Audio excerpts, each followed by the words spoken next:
하나님께서는 우리에게 측량할 수 없는 놀라운 은혜를 주었습니다. 하나님의 그 사랑의 깊이와 또 넓이와 또 높이 측량할 수 없는 엄청난 사랑과 은혜를 주었습니다. 오늘도 그 사랑을 받는 자로 살아갈 수 있기를 바라고, 하나님의 사랑이 또 여러분의 삶을 움직여가고 또 이제 커버하는 그런 하루가 되길 바랍니다. 자, 오늘 주시는 말씀은 사사기 21장 16절에서 25절까지 말씀입니다. 회중의 장로들이 이르되, 베냐민의 여인이 다 멸절되었으니 이제 그 남은 자들에게 어떻게 하여야 아내를 얻게 할까? 베냐민 중 도망하여 살아남은 자에게 마땅히 기업이 있어야 하리니 그리하면 이스라엘 중에 한 지파가 사라짐이 없으리라. 그러나 우리가 우리의 딸을 그들의 아내로 주지 못하리니 이는 이스라엘 자손이 맹세하여 이르기를 딸을 베냐민에게 아내로 주는 자는 저주를 받으리라 하였음이로다. 보라, 베델 북쪽 르보나 남쪽 베델에서 세겜으로 올라가는 큰 길 동쪽 실로에 매년 여호와의 명절이 있도다. 베냐민 자손에게 명령하여 이르되, 가서 포도원에 숨어 보다가 실로의 여자들이 춤을 추러 나오거든 너희는 포도원에서 나와서 실로의 딸 중에서 각각 하나를 붙들어 가지고 자기의 아내로 삼아 베냐민 땅으로 돌아가라. 만일 그의 아버지나 형제가 와서 우리에게 시비하면 우리가 그에게 말하기를 청하건대 너희는 우리에게 은혜를 베풀어 그들을 우리에게 줄지니라. 이는 우리가 전쟁할 때에 각 사람을 위하여 그의 아내를 얻어주지 못하였고 너희가 자유로 그들에게 준 것이 아니니 너희에게 죄가 없을 것임이니라 하겠노라 하매, 베냐민 자손이 그같이 행하여 춤추는 여자들 중에서 자기들의 숫자대로 붙들어 아내로 삼아 자기 기업에 돌아가서 성읍들을 건축하고 거기에 거주하였더라. 그때에 이스라엘 자손이 그곳에서 각기 자기의 지파 자기의 가족에게로 돌아갔으니 곧 각기 그곳에서 나와서 자기의 기업으로 돌아갔더라. 그때에 이스라엘의 왕이 없으므로 사람이 각기 자기 소견에 오른 대로 행하였더라. 자, 오늘 통해서 우리 사사기의 말씀이 이제 마지막 하게 되어집니다. 이스라엘 백성들이 출애굽한 이후에 이제 가나안은 정복해서 들어와 살았습니다. 모세와 여호수아의 그 지도력 가운데 가나안 땅에 들어왔지만 가나안 땅에서는 이제 왕이 없는, 지도자가 없이 12지파들이 정복한 땅에서 살아가게 되어집니다. 바로 이러한 때에 지도자도 없고 또 하나님의 말씀도 잘 지켜지지 않는 그러한 사사기의 시대, 그 시대가 얼마나 부패하고 또 하나님의 말씀을 떠나고 하나님의 말씀을 벗어나자 우리 인간의 생각으로서는 상상할 수 없는 그러한 엄청난 일들이, 어처구니 없는 일들이 일어난다라는 것을 우리가 보게 됩니다. 하나님 우리에게 율법을 주셨습니다. 이 율법, 규칙이라고 하는 것은 우리로 하여금 삶의 질서를 정해주는 것입니다. 이 율법과 이 질서가 없으면 우리의 삶은 내 하고 싶은 대로 다 하기 때문에 무질서하고 혼란이 되게 됩니다. 그러나 하나님 말씀이 우리에게 주어졌기 때문에 하나님 말씀대로 안식일을 지켜라, 살인하지 말라, 도둑질하지 말라, 나 외에 다른 우상을 숭배하지 말아라, 이렇게 하나님께서 이 말씀, 규칙을 주셨으면 그 말씀대로 지켜가면 우리의 삶은 편안합니다. 그런데 이 말씀을 무시하게 되면 우리의 삶은 혼란으로 이어집니다. 사사기는 계속적으로 혼란의 역사입니다. 이스라엘의 사사들이 타락을 하고 종교 지도자들은 레위 사람들이 타락을 하게 되고, 그러므로 인하여서 사회 전체가 400년 동안 하나님의 말씀을 잃어버리고 살아가는 그런 이스라엘 백성들이 되어집니다. 자, 오늘 이 사사기의 마지막 부분에 나오는 이 사건, 특별히 이제 레위 지파 사람이 이제 첩을 두었고 베냐민의 불량배들이 그 첩을 성적 폭행을 하고 상상할 수 없는 이런 일들, 그런 일들 속에서 이 레위 사람은 자신의 첩의 시체를 12조각을 내서 각 12지파에게 보냈습니다. 그래서 모여서 어떻게 할 것인가, 모여서 해야 할 것은 하나님을 찾고 하나님께 어떻게 될까 물어봤어야 되는 것입니다. 왕이신 그분께 물어봤어야 되는데 이스라엘 백성들은 자기들이 스스로 결정합니다. 우리 이 베냐민 지파를 완전히 말살시키자. 결국 그래서 전쟁을 해서 2번은 지게 되어지고 마지막 때에 이제 이기게 됩니다. 그러고 나서 그 결과가 무엇인가? 모든 베냐민의 여자들이 다 죽고 남자들 600명만 남았습니다. 이제 그때 정신이 바짝 든 거죠. 이제 이스라엘의 한 지파가 멸종하게 될 것을 생각하면서 이제 그러면 이 베냐민을 살려야 되지 않느냐. 남자 600명에게 아내를 줘야 되지 않겠느냐라고 하는 이제 생각이 이제 들어진 것입니다.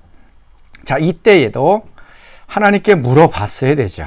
하나님, 이제 베냐민 지파를 우리가 지금 어떻게 하다가 이제 말살이 돼서 남자만 600명이 남았습니다. 이거 어떻게 해야 됩니까? 이 지파가 멸절하려고 하는데 하나님 어떻게 해야 됩니까? 라고 하나님께 물어봤어야 돼요. 그래서 하나님께서 어떻게 하라고 말씀을 주시면 그걸 해야 되는데 이스라엘 백성들은 하나님의 말씀대로 행하지 않습니다. 그래서 21장 7절 말씀 보면 우리가 전에 여호와로 맹세하여 우리의 딸을 그들의 아내로 주지 아니하리라 하였도다. 다 여기에서도 또 거짓 맹세가 나옵니다. 자기 스스로 맹세한 것이거든요. 베냐민 지파 사람들에게는 자기의 딸을 주지 않겠다고 자기가 그냥 맹세한 것입니다. 이 거짓된 맹세, 마치 그 입다가 자기의 입으로 한 그 맹세 때문에 자기의 딸이 이제 곤욕을 치렀던 것과 마찬가지로 베냐민 집에 남자 600명이 있으면 딸 600명을 11지파에서 모집을 해서 주면 되는 것이 아닙니까? 우리 사람의 생각으로는 그렇게 하는 것이 맞는데 이스라엘 백성들은 자신의 딸들을 베냐민 지파에게 주지 않는다고 맹세했다는 거예요. 그래서 자기가 맹세했기 때문에 자기네 딸은 주지 않고 그러면 어떻게 하겠느냐. 그래서 알아봤더니 갓지파 가운데 야베스 길앗 주민들이 이 전쟁을 하는데 참여하지 않았다는 것을 발견합니다. 그래서 이 길앗 야베스를 침입해 들어갑니다. 그러니까 지금 베냐민 지파도 지금 거의 말살되는 상태고 자신의 딸들은 주지 않겠다고 자기 고집으로 맹세해 놓고 그 다음에 길앗 야베스 단지파 가운데 한 부족을 완전히 또 몰살을 합니다. 그래서 보게 되면 모든 여자들을 다 죽이고요. 그 다음에 부녀와 어린아이들을 다 죽입니다. 그리고 남자와 잠을 잤던 사람들 또 다 죽이고 처녀 400명을 이제 모집하게 되어집니다. 어떻게 이런 일이 있을 수 있습니까? 이게 하나님의 말씀을 벗어나고 하나님의 그 음성을 듣지 않고 행하니까 이러한 학살이 일어나게 됩니다. 아내 600명을 구하기 위해서 한 부족들을 완전히 다 몰살하는 이러한 일들이 일어나요. 그래서 400명을 이 베냐민 남자에게 주었습니다. 근데 200명이 부족하죠. 자, 그러면 또 어떻게 할 것인가? 하나님께 또 물어봤어야 됩니다. 그런데 또 이 이스라엘의 지도자들은 또 어리석은 생각을 합니다. 그것이 이제 21절 말씀입니다. 보다가 실로의 여자들이 춤을 추러 나오거든 너희는 포도원에서 나와서 실로의 딸 중에서 각각 하나를 붙들어 가지고 자기 아내로 삼아 베냐민 땅으로 돌아가라 라고 얘기를 합니다. 이 실로는 하나님의 성전이 있었던 곳이었습니다. 그런데 이 성전이 있었던 곳에 벌써 이방인의 풍습이 들어왔습니다. 그래서 실로에서 여자들이 춤을 추었다. 레위기에 보면 이제 하나님의 말씀 그 제사 가운데는 뭐 춤추고 이런 것들이 존재하지 않습니다. 벌써 이 실로에 이방의 풍습이 들어와서 춤을 추는 여자들 이런 것들이 이제 일어나죠. 그래서 그 여자들을 너희들이 납치해서 너희들이 마음에 원하는 대로 그 여자들을 가져가라라고 얘기합니다. 납치를 허용을 하고 있습니다. 길란 야베스 사람들을 몰살했을 뿐만 아니라 지금은 여자들을 납치하라라고 얘기하고 있어요. 그러고 나서 그 납치하는 것을 또 합법화합니다. 자, 22절 말씀 보면 만일 그의 아버지나 형제가 와서 우리에게 시비하면, 그러니까 딸들을 납치해 갔을 때에 그 아버지와 형제들이 가만히 있을까요? 왜 그걸 납치해 가느냐, 끌고 가느냐라고 했을 때에 우리가 그에게 말하기를 청한 건데 너희는 우리에게 은혜를 베풀어 그들을 우리에게 줄지어다. 제발 뭐 싸우려고 하지 말고 그냥 은혜를 베풀어 달라, 그냥 줘라라고 얘기하고 있습니다.